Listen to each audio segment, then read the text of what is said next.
अच्छा कैसा, आपने हमारी इब्तदाई गुफ्तगू सुन ली। इसके अंदर ये जो केस है कागर साहब की अदालत के अंदर, इसके ऊपर एक तारीखी फ़ैसला है। तो क्या ये डीएनए के मामला जो हैं आपके नज़रिए में ये कितनी कोई दफ़ा मांगे जाते हैं? कोर्ट कितना ऑब्लिगेट कर सकती है एक शख्स को कि अपनी ये डीएनए जो है वो प्रोवाइड करें? और क्या इस फैसले के बाद से आप देख रहे हैं कि मामला चेंज होंगे, या अभी भी अदालतें या पुलिस जो है वो इस किस्म के सिविल डिस्प्यूट्स के अंदर जो है डीएनए की रिक्वायरमेंट जो है उसको लाजिम बना सकती है? देखिए, जहां तक डीएनए की बात है तो सेक्शन 376 है पाकिस्तान पिनल कोड का, तज़ीरात है पाकिस्तान का। When it comes to the rape, the commission of the rape, वहां पे डीएनए पार्ट एंड पार्सल है, लाजमो मलजूम है। द फोर्निकेशन, जब जना के मुकदमात हैं, मामला लाजमो मलजूम है, या 377 अननेचुरल लस्ट की बात की जाती है, वहां पे लाजमो मलजूम है, ताकि इस चीज का तयन किया जा सके कि जिसके ऊपर इल्जाम लगाया गया, एलिगेशन या एक्विजिशन लेवल्ड किए गए, it belongs to that specific accused person, या ये किसी और का किया है।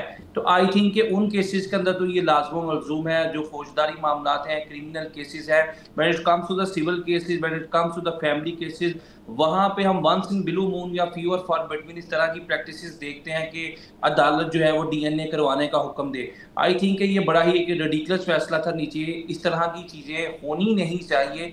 हाँ, जरूरत कहाँ पे पड़ती है, हमारा कानून शहादत ऑर्डर जो मौजूद है 1984 का, ये कानून है शहादत का। इसके अंदर आर्टिकल 128 मौजूद है। ये कहता है कि जहां भी लिजिटमेसी ऑफ चाइल्ड की बात आएगी, बच्चे का कानूनी हक होगा, कानूनी हक के ऊपर बात आएगी, whether it is a legitimate child of the person जो ये क्लेम कर रहा है कि मैं, मेरा फलां बाप है, या बाप क्लेम कर रहा है ये मेरा बेटा है, तो वहां पे जरूरत पड़ेगी डीएनए की, ये चीजें सर्टेन करने के लिए कि इसकी वल्दियत जो ये क्लेम करता है कि इसकी सर्टेनिटी इसके साथ एफिडेविट की जा सकती है या नहीं की जा सकती।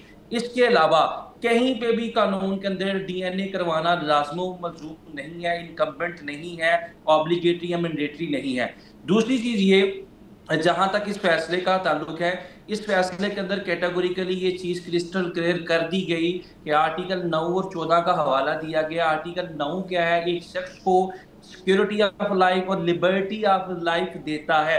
हमारे आइन के अंदर जो हमारे आर्टिकल 8 से लेकर 28 तक हमारे 20-25 जो फंडामेंटल राइट्स हैं, जो सब आर्टिकल्स हैं, जो हमारे तमाम शहरियों के बुनियादी हकूक को एक्सप्लेन करते हैं, इंटरप्रेट करते हैं, उनके अंदर जो सबसे बुनियादी हक जो रियासत एक शख्स को देती है, वो शख्सी आज़ादी है, वो राइट टू लाइफ है, वो सिक्योरिटी ऑफ लाइफ है, वो लिबर्टी ऑफ लाइफ है। और रियासत और ना रियासत का कोई अदारा, ना लॉ इन्फोर्समेंट एजेंसी और ना ही अदालतें उस राइट को वायलेट कर सकती हैं। उस राइट को रिस्पेक्ट करना, उसको ऑनर करना, this is a fundamental responsibility of all the courts in Pakistan, चाहे वो ट्रायल कोर्ट है, सिविल कोर्ट है, फैमिली कोर्ट है, मजिस्ट्रियल कोर्ट है, ये हमारी सुप्रीम कोर्ट है।